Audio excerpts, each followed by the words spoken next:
Então, bom dia. Edição do dia 16 de março, da Cor do Dinheiro. O meu nome é Camilo Lourenço e, desculpe lá, deixe-me só calar aqui o Presidente da República, que tinha aqui a televisão ligada. Estou farto de o ouvir, então depois de ontem, sinceramente, perdi completamente a vontade de ouvir o nosso chefe de Estado-Maior, ou lá o que é aquilo. Mas enfim, eu já lá vou a essa história toda, deixe-me só acertar aqui a câmara. Antes de mais, tenho que pedir desculpas, estou a fazer isto da minha cozinha. Na sexta-feira fiz da minha sala e se esta marmelada continuar, eu daqui a pouco perco espaços na casa para fazer a cor do dinheiro. Não dá para fazer no quarto, não é? Já agora, peço desculpa, nunca pensei ter que mostrar a minha intimidade, não é? Aliás, deixa-me mostrar-lhe aqui uma coisa.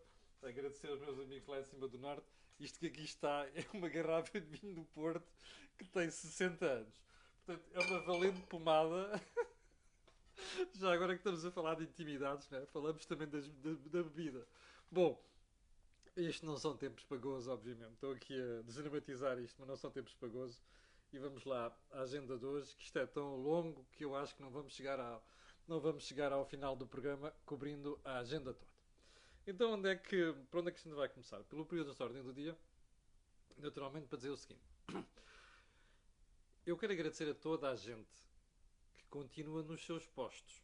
Sim, porque eu estou a fazer isto em casa, mas também, naturalmente, por razões de força maior, tenho que ir à rua de vez em quando.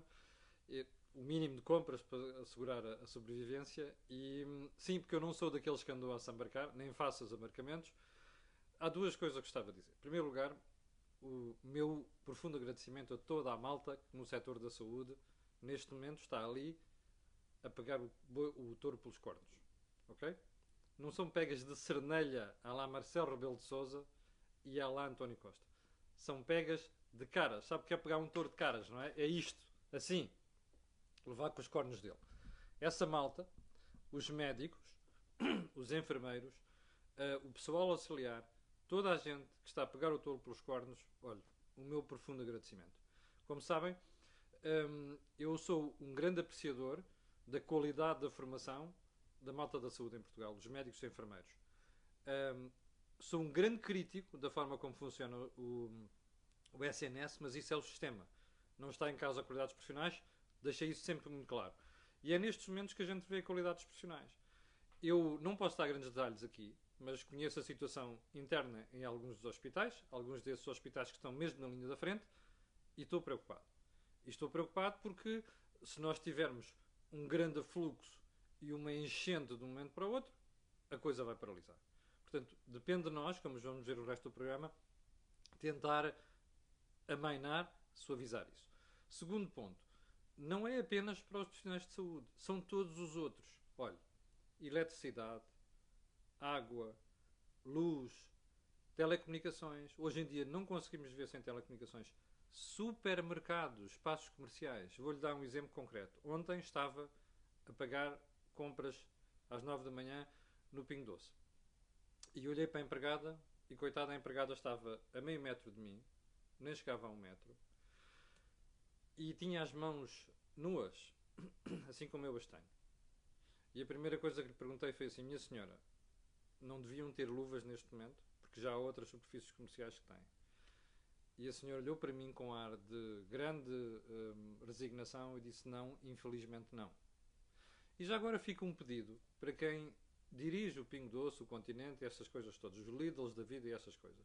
Pá, ponham rapidamente uma barreira física de plástico entre quem está ao balcão e as pessoas. Aquelas pessoas não têm que estar a passar pelo risco como estão a passar neste momento. Estão na linha da frente. Portanto, o meu profundo agradecimento a toda esta gente que vai mantendo o mínimo a funcionar. E como vamos ver, nós vamos ter que encarar isto como um mínimo a funcionar. Lá mais adiante. Já agora uma coisa. Quer perceber bem o que estamos a viver? Isto é muito simples. Você não vai entender nada deste programa de hoje se não for aos livros de história. E quem não foi aos livros de história já, recomendo que vá. Primeiro, para perceber a situação. Segundo, para aprender a viver com a situação. Eu tive a sorte de ter tido pais que, em crianças, apanharam a Segunda Guerra Mundial.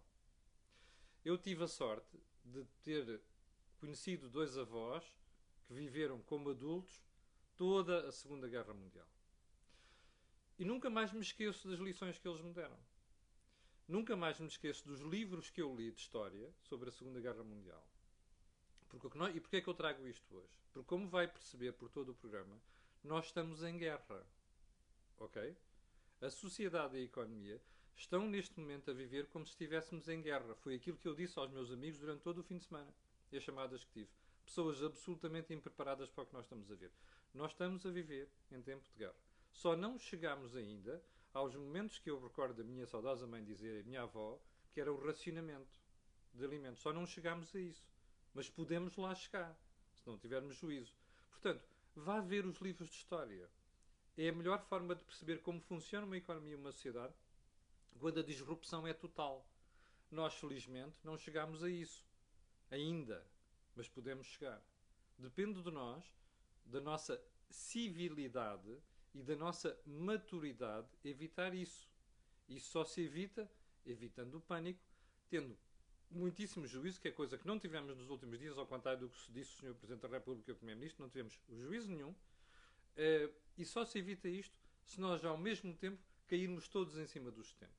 Ora bem, eu não sei porquê, suspeito que ainda vou ter que voltar a este tema nos próximos dias. Então vamos lá à agenda principal.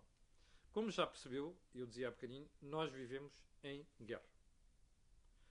E quando nós vivemos em guerra, a primeira coisa que nós temos que fazer é assim, esqueça a economia.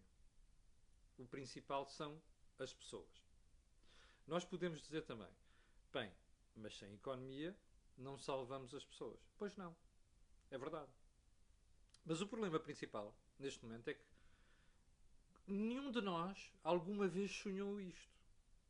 Nenhum de nós alguma vez pensou que nós podíamos chegar a este extremo.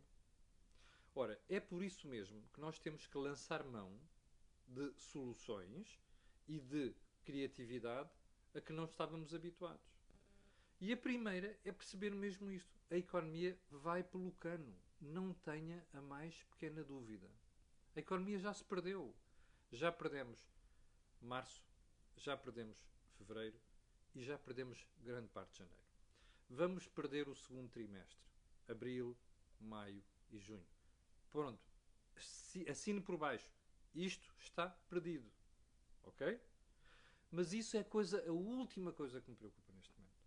O que me preocupa é que a gente consiga estabilizar a situação da sanidade pública. Isto é, aquela curva que está a fazer isto, eu tenho publicado gráficos, felizmente não feitos por mim, pelo Pedro Carlos, vou publicar uma coisa pelo meu filho Fernando Guarita hoje. Esses gráficos são muito ilustrativos. Portanto, isto está assim. O que nós precisamos de fazer, já toda a gente explicou, é fazer isto. Isto só se evita se este indivíduo parar de contagiar este. Eu não conheço nenhuma forma de fazer isto a não ser com uma vacina ou afastando as pessoas. Não precisamos de afastar tudo. Não precisamos de fechar tudo. E já vamos ver isso, a história das fronteiras. Mas precisamos de nos afastar. Porque nós nunca sabemos quem é o contaminado ao lado. Porque nós nunca sabemos a contagiosidade, se é assim que se pode dizer, do ponto de vista de português, deste vírus é enorme. Nós não conhecemos ainda todos os pormenores e toda a mecânica como ele funciona. Portanto, a primeira coisa a fazer é ter cuidado. E ter cuidado é limitar isto. Quer dizer que a gente não pode sair à rua? Não. Eu, no fim de semana, saí 2 vezes à rua. Fui para onde? Para sítios onde não havia ninguém.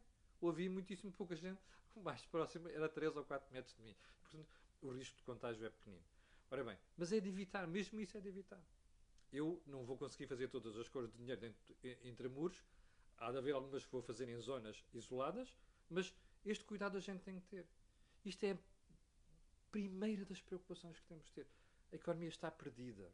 O que nós temos que fazer é salvar vidas neste momento e garantir que daqui a 2 meses ou 3, não é 2 meses, vai ser 3, quando nós já tivermos estabilizado a situação de saúde, pegamos na economia. E é ao contrário do que muita gente está a dizer. Eu acho que até vai ser fácil fazer isto, percebe? Porque isto vai ser uma debacle, mas a forma de recuperação pode ser mais rápido do que a gente quer.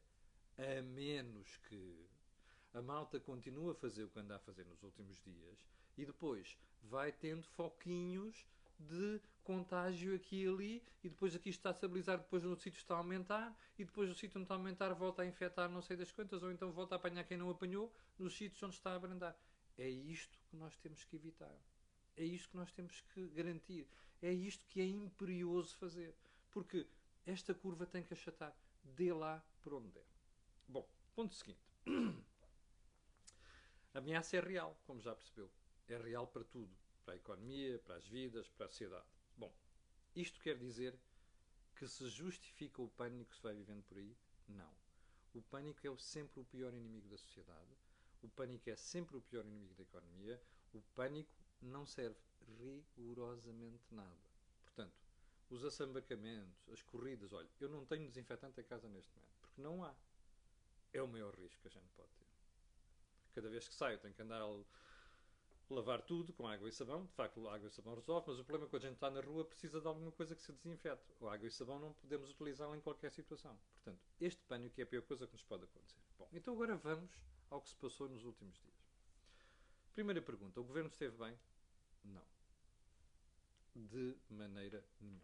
Olha, não esteve bem na preparação. Teve pelo menos 2 meses de avanço para começar a preparar isto. Como você percebeu na semana passada, ficaram a apanhar bonés. Na sexta-feira, eu não queria acreditar, pensei que fosse uma das fake news que andaram a circular aí. O Ministério da Saúde não sabia quantos ventiladores há em Portugal. Isto é de incompetentes, ok? Eu não preciso dizer isto de forma indignada, porque já me indignei o suficiente nos últimos meses. Já agora, aqueles que me insultaram, porque eu estava sempre a chamar a atenção para a incompetência da Sra. Ministra da Saúde, agora, faz favor, deem uma certa razão. Não é preciso muito, uma certa razão. Mas, não é só o titular do Ministério. Como já percebeu também, eu não tenho a melhor impressão da senhora que dirige a Direção-Geral de Saúde. Mas pronto, eu vou deixar isto para outras núpcias. Como eu disse a vários membros do Governo com quem falei este fim de semana, eu vou esquecer, eu não vou fazer ajustes de contas agora, com estas duas pessoas, a Diretora-Geral de Saúde e a Ministra da Saúde. Mas vou fazer ajuste de contas quando isto passar tudo. Porque isto não é admissível. E porque nós já vimos no passado tudo isto, não é? Quando foi dos incêndios, a Proteção Civil foi uma vergonha, como todos nos lembramos. A Proteção Civil, percebemos depois, estava cheia de boys, gente absolutamente incompetente para o cargo. Assim como eu lhe digo neste momento, que o Conselho Nacional de Saúde Pública está cheio de incompetentes, percebe? De gente que não percebe nada do assunto e do problema. Por isso é que a gente demorou o tempo que demorou. E este é o segundo ponto da saúde. O governo esteve bem? Não. Nós demorámos muito tempo a reagir. Quando começou a perceber, quando as autoridades, não somos nós cidadãos, as autoridades tiveram acesso àqueles primeiros números de Itália e perceberam o que estava a suceder, deviam ter agido mais cedo. O pináculo da incompetência, em minha opinião, aconteceu ontem. Eu espero que você tenha visto os 2 discursos mais importantes da última semana. António Costa, Presidente da República. Vamos, António Costa. Eu vou-lhe dizer uma coisa. Se o governo ontem tivesse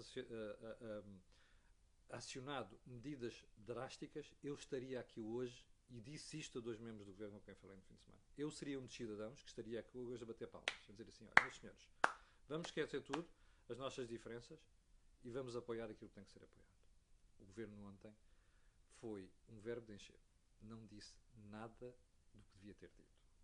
Mas, como você percebeu, o Sr. Primeiro-Ministro atirou o problema para o Presidente da República. E qual é o problema? Declaração de estado de emergência. Pergunta. Declaração de estado de emergência faz sentido? Faz. Nós temos de fechar o país. Atenção. Isto não é nada do que andam para aí a dizer. O que estão a dizer é fecha fronteiras. Idiotas. Não se pode fechar fronteiras. As economias não funcionam em autarcia, percebe? Quer um exercício interessante? Vá aos indicadores, ok, nacionais, e vá lá ver o nosso déficit alimentar. Você acha mesmo que produzimos tudo aquilo que precisamos para consumir em Portugal? Não. Já foi ver o nosso déficit de medicamentos? É enorme. Ora bem, como é que você quer fechar fronteiras, sabendo que não tem o suficiente para comer e não tem o suficiente para tratar pessoas? Isto é de doidos. Isto é de idiotas, de ignorantes, percebe? Você dirá, está bem, mas o pessoal está em pânico. Pois, mas o problema é que nós temos de ter pessoas nos lugares de decisão que saibam o que estão a fazer sem ligar aos idiotas do pânico. Portanto, não é fechar fronteiras, é controlar fronteiras. Controlar fronteiras significa eu não deixo entrar turistas. Eu vou fazer screening das pessoas que entram, que era o que nós devíamos ter começado a fazer em janeiro. Lembra-se? Lembra-se o que é que disse a Direção-Geral de Saúde quando se diz assim, olha, não está ninguém a controlar temperaturas nos aeroportos e coisas do género? Percebe? É isto que nós temos de fazer. As mercadorias têm de entrar e outras têm de sair. E porquê? Porque a economia não pode parar, percebe? Porque sem economia nós não vamos ter dinheiro para tratar as pessoas, não vamos manter postos de trabalho e já vou à manutenção dos postos de trabalho. Porque nós temos que garantir que alguma coisa... Sabe qual é o problema disto? É que nós temos que garantir que durante 2 meses, que vai ser o período mais difícil, nós aguentamos. Está a ver? Porque se destruirmos o tecido produtivo, daqui a 2 meses ou 3, quando quisermos pegar nisto e puxar para cima, não há nada. Ora, é por isso que as fronteiras não podem fechar. Nesse aspecto, eu quero saudar o bom senso do Pedro Cisa Vieira, que é o Ministro da Economia. Porque algumas das coisas que foram anunciadas pelo Sr. Primeiro-Ministro ontem vieram da cabeça dele. Não tenho a mais pequena dúvida da experiência empresarial que ele tem. Não tenho a mais pequena dúvida. Bom, agora vamos à segunda parte. Que é o do Sr. Primeiro-Ministro. Diz assim. Bom, como sabe, declaração de estado de emergência é do Sr. Presidente da República. Oh, meu amigo, todos nós conhecemos a Constituição da República. Já agora, os idiotas que andam para aí a dizer, quando eu escrevi algumas coisas, é só um pormenorzinho. O meu primeiro curso é Direito, ok? Na componente económica, mas é Direito. Eu conheço Direito Constitucional. A última vez que tive Direito Constitucional tive 15. Okay? Eu conheço Direito Constitucional. E sei o que é o processo de call-off. Percebe? O processo de convocar ou declarar uma situação de emergência. Só uma coisa. O Presidente da República tem prazos para cumprir. Pois tem. Já agora uma coisa. Se nós tivéssemos iniciado o processo na semana passada, era preciso convocar o Conselho de Estado só na quarta-feira? Já vamos ao Conselho de Estado. O que é que o Sr. Primeiro-Ministro diz? Se o Sr. Presidente da República quiser convocar o estado de emergência, o Governo não se vai opor. Hã? O Governo não se vai opor? Epá, eu não preciso de um Primeiro-Ministro para me dizer isto. Eu quero saber se o Primeiro-Ministro apoia ou não. Não é não se vai opor. Deixa-me lá fazer uma pergunta. Imagina o que é a Fernanda, a mulher do Primeiro-Ministro, dizer-lhe assim um dia: António, queres casar comigo? E ele: eu não me vou opor. What the fuck, meu? Ganha juízo, oh António. Ganha juízo, pá. Ou é ou não é. Ok? Eu trato o Primeiro-Ministro por tu, já agora. Foi meu colega na faculdade. Por isso é que estou a dizer António. Isto é o nível de governantes que você tem neste momento. Está a perceber? Você está perante uma emergência inaudita. E tem o Primeiro-Ministro a salvar o rabito. Dizer assim, se o Sr. Presidente da República quiser convocar, eu não me vou opor. Eu não preciso de gajos destes. Não preciso de dirigentes destes. Não preciso de governantes destes. Ou é ou não é. Ou é emergência nacional ou não é emergência nacional. Agora veja o resto. O Sr. Presidente da República. Uma gravação inacreditável. Com o cidadão Marcelo. Fazer aquela intervenção ontem.